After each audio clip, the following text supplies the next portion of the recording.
Good morning student. मैं हरेंद्र कुमार। हमारा इतिहास और नागरिक जीवन कक्षा 7 इस्लाम का भारत में उदय का पहले पाठ का अंतिम भाग लेकर के आ रहा हूँ। इससे पहले आपने 2 भागों का अध्ययन किया है और गृह कार्य भी मुझे भेजा है। बहुत ही अच्छा वर्क आपने किया है। ठीक है, इसी तरह आज हम पढ़ेंगे आगे के अध्याय को। ठीक है, ध्यान से सुनेंगे और थोड़ा तेज़ी से चलेंगे जिससे हमारा जल्दी कवर हो और आपका जो इंटरनेट डेटा है वो भी ज़्यादा कंज्यूम न हो। ठीक है, ओके स्टूडेंट्स, चलते हैं आगे। आप पढ़ चुके हैं ये चीज़ें, इस्लाम का उदय, मोहम्मद साहब के बारे में, इस्लाम के बारे में, शिक्षाओं के बारे में। ठीक है ना, अरब और भारतीयों के मिलने के फ़ायदे। ठीक है ना, इसके तुर्क आक्रमण के बारे में आप पढ़ चुके हैं, गजनी के बारे में आप पढ़ चुके हैं, अल बरूनी, सोमनाथ, महमूद गजनवी के बारे में आप पढ़ चुके हैं। आज हम शुरू करते हैं तुर्क आक्रमणकारी मोहम्मद गोरी। देखिए, मोहम्मद गोरी का आप सबने नाम सुना है प्रीवियस क्लासेस में भी। मोहम्मद गोरी क्या, अफगानिस्तान में एक जगह थी गौर, जो गौर नाम का स्थान था, एक राज्य था और इस पर मोहम्मद गोरी का भाई शासन करता था। उसका सेनापति था मोहम्मद गोरी।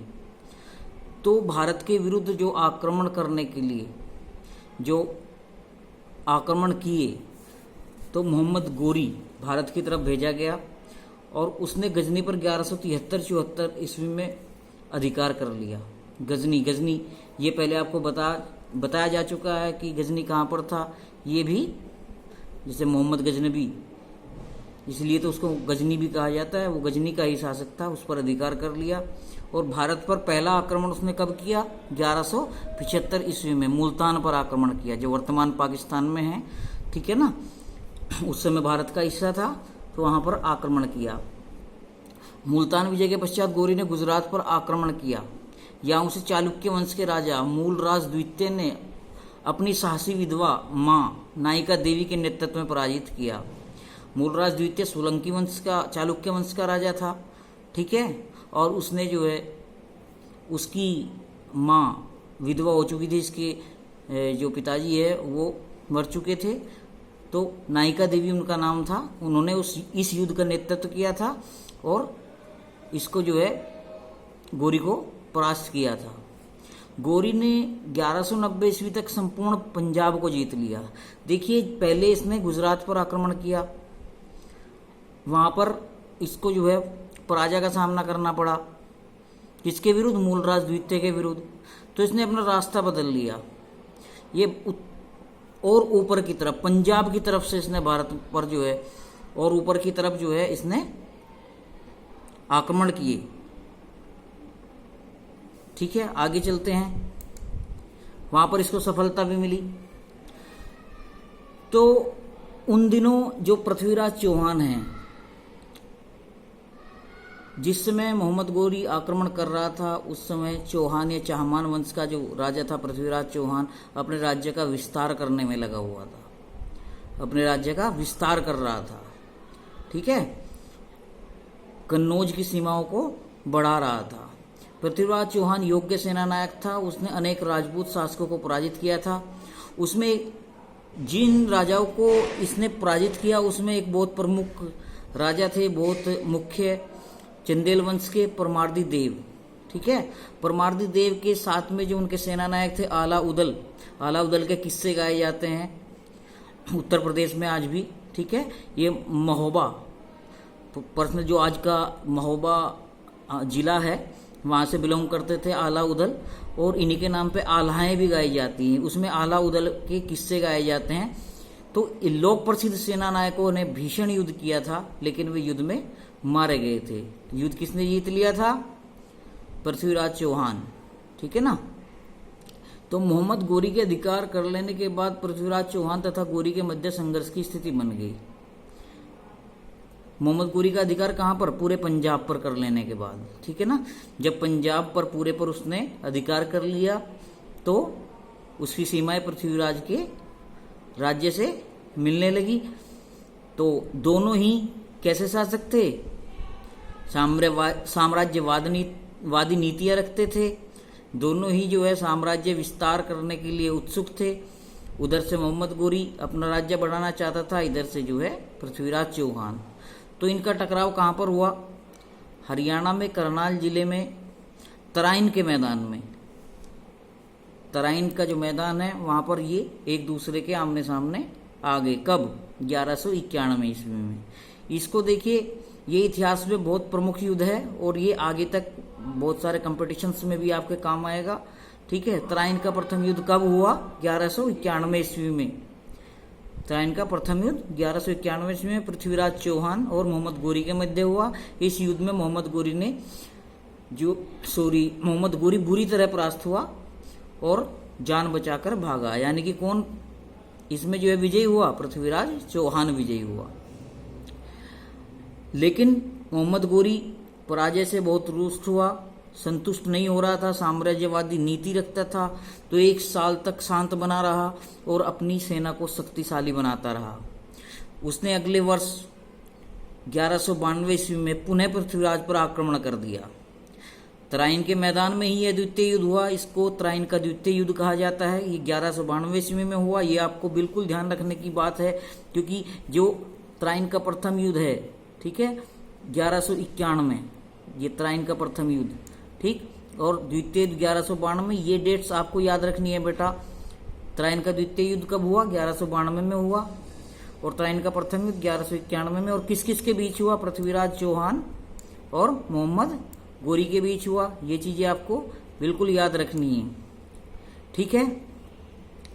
और ये भी मैंने बताया कि तराइन कहाँ पर है। कोई पूछ सकता है इस चीज को कि तराइन कहाँ पर है। तो तराइन का मैदान कहाँ पर है? ये हरियाणा में जो है करनाल जिले में है। करनाल जिले में है, ठीक है। तो जो द्वितीय युद्ध हुआ, अपनी सेना को शक्तिशाली बना दिया और पृथ्वीराज चौहान को इस युद्ध में हरा दिया गया। देखिए, पृथ्वीराज चौहान के हारने में केवल एक कारक नहीं था कि सेनाएं आमने सामने हुई और वो हार गया। पृथ्वीराज की सैन्य शक्ति कुछ कम नहीं थी, लेकिन जो इनके आपसी टकराव थे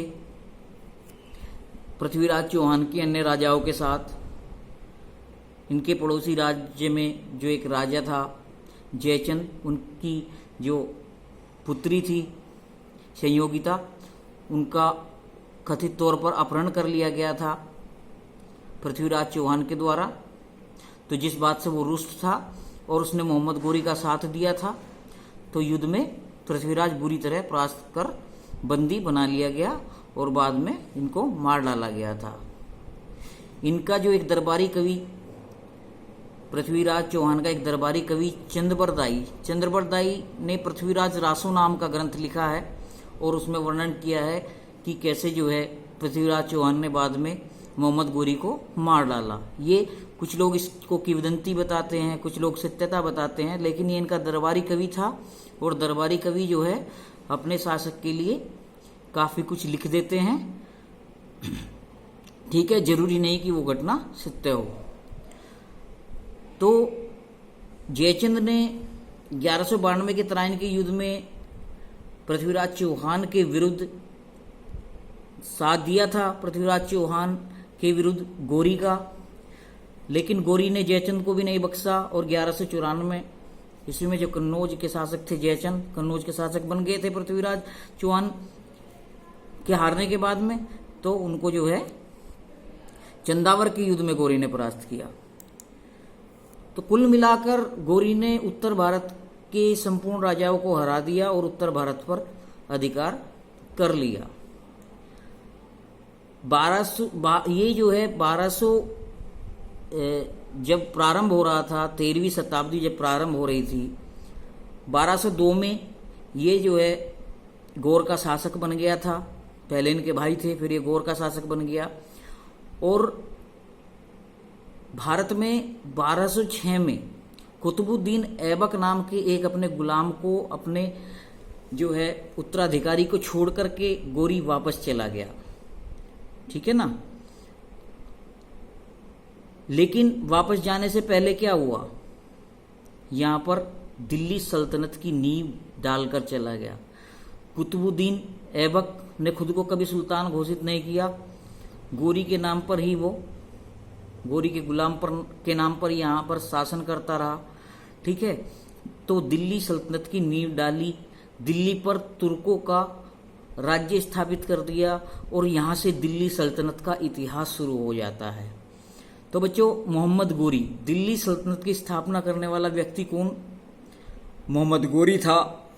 और मोहम्मद गोरी किसको छोड़ करके भारत में गया था अपने उत्तराधिकारी के रूप में? अपने एक गुलाम कुतुबुद्दीन ऐबक को। ठीक है, तो भारत पर तुर्कों की जीत के कारण, जैसे हम अभी बात कर रहे थे, तुर्कों की जीत के कारण सबसे पहले तो राजपूत राजाओं में एकता का अभाव था। ठीक है, एक दूसरे से लड़ते रहते थे, जैसे मैंने जयचंद का बताया। दूसरा, भारतीय द्वारा पुरानी युद्ध प्रणाली तथा शस्त्रों का प्रयोग, युद्ध प्रणालियां जो है इन्होंने अपनी सेनाओं को प्रशिक्षित नहीं किया, अच्छे शस्त्र अस्त्र इन्होंने प्रयोग नहीं किए। एक दूसरी बात थी कि तुर्क जो है, अरब के जो घोड़े थे वे अच्छी नस्ल के होते थे, बहुत तेज होते थे, फुर्तीले होते थे। ठीक है ना, और उन पर सवारी करने वाले जो घुड़सवार थे वो भी काफी पारंगत या कुशल घुड़सवार थे। और वो सेनाएं बहुत तेज होती थी। भारतीय सेनाओं में हाथी वगैरह ज्यादा होते थे, तो सेनाएं धीमी होती थी। ठीक है, तुर्क सैनिकों का कुशल तीरंदाज होना, काफी जो है तीरंदाज भर्ती करते थे तुर्क लोग। तो जो है भाले की अपेक्षा तीर अधिक दूर तक मार करता है, और तीरंदाज जब कुशल होते हैं तो निश्चित रूप से सेना की मजबूती बढ़ जाती है। दूसरी चीज थी, भारतीय समाज में व्याप्त ऊंच नीचे में छुआछूत की भावना एक दूसरे से, तो जिससे एक दूसरे से लोग जलते थे। ठीक है, एक दूसरे से लोग जलते थे और एक दूसरे की समय पर मदद नहीं करते थे। सोचते थे, जो कुंठित लोग थे, दबे कुचले लोग थे, वो सोचते थे जो हो रहा है सही हो रहा है। ठीक है ना, तो उस चीज पर ध्यान नहीं दिया जाता था। अब मैं इस चैप्टर के लास्ट में आपको अभ्यास कार्य देता हूं। पहला चैप्टर आपका खत्म हो गया है। ये अभ्यास कार्य आपको हर हालत में मुझे भेजना है, जरूर भेजना है। ठीक है, बहुत आसान से क्वेश्चन है, आपकी बुक से क्वेश्चन है। निम्नलिखित प्रश्नों के उत्तर दीजिए। इस्लाम धर्म का संस्थापक कौन था? आपको पता है बहुत अच्छे तरीके से। हजरत मोहम्मद के जन्म के समय अरब देश का जनजीवन कैसा था? यह आप पहले आंसर दे भी चुके हैं। अरबों तथा भारतीयों ने एक दूसरे से क्या क्या सीखा, सूची बनाइए। महमूद गजनवी का भारत पर आक्रमण का क्या उद्देश्य था? ठीक है, ये उद्देश्य आपने बखूबी पढ़ा है। तुर्क आक्रमण के समय भारत की राजनीतिक दशा कैसी थी? राजपूतों पर तुर्कों की विजय के क्या कारण थे? ठीक है ना, ये चीजें राजपूतों पर तुर्क विजय के कारण आज ही आपने पढ़ा है। ठीक है ना, किस तरह का भेदभाव राजपूतों के बीच में था। ठीक है, क्या कमियां उनकी सेनाओं में थी, उस चीज को आप कैसे लिखेंगे। ठीक है, इसके बाद सही मिलान, आपको मिलान करना है किस तरीके से। जैसे मैंने आपको तराइन का प्रथम युद्ध बताया है आज, कब हुआ। ठीक है ना, तो इसको जैसे मैं सिर्फ एक ऑप्शन बताऊंगा, बाकी की 3 आप करेंगे। जैसे तराइन का प्रथम युद्ध किस ईस्वी में हुआ, तो एक तरफ सन दिए हुए हैं, एक तरफ जो है इवेंट दिए हुए हैं, घटनाएं दी हुई हैं। तो तराइन का प्रथम युद्ध 1191 में हुआ, तो इसको ऐसे मैच करना है आपको। ठीक है, तराइन का द्वितीय युद्ध कब हुआ? इसके अगले ही साल 1192 में। और आपको सब इसमें जो है सब कुछ पढ़ाया गया है कि सिंध पर आक्रमण कब किया गया, मोहम्मद बिन कासिम के द्वारा। सोमनाथ मंदिर पर आक्रमण कब किया गया, महमूद गजनबी के द्वारा। और हिजरी संवत, जब जो है मोहम्मद साहब मक्का से मदीना गए, वो वर्ष जिसको हिजरी संवत कहते हैं। ठीक है, अब यहाँ पर तहकीक हिंद पुस्तक के लेखक आपको यहाँ पर भरना है, फिल इन द ब्लैंक्स यहाँ पर इन चीजों को भरना है, अपनी कॉपी में लिख करके भरना है। ठीक है, तो इसको भरेंगे। आपको पता है तहकीक हिंद और किताबुल हिंद जिसका नाम है, उसके लेखक कौन है? तराइन का युद्ध किस किस के मध्य लड़ा गया, या आपको बखूबी आज ही बताया गया है। महमूद गजनवी ने भारत पर कब आक्रमण किया, या कितनी बार, यहाँ पर पूछ रहा है वो कितनी बार आक्रमण किया, ये आपको बताया गया है। ठीक है, मोहम्मद गोरी को गुजरात में चालुक्य वंश के राजा ने पराजित किया। कौन थे चालुक्य वंश के वो राजा जिसने जो है गुजरात में पराजित किया था मोहम्मद गोरी को? आपको याद आ गया होगा, उनकी माँ थी उनके नेतृत्व में। ठीक है, तो आप इसको करेंगे। ठीक है, ओके, थैंक यू, जय भारत।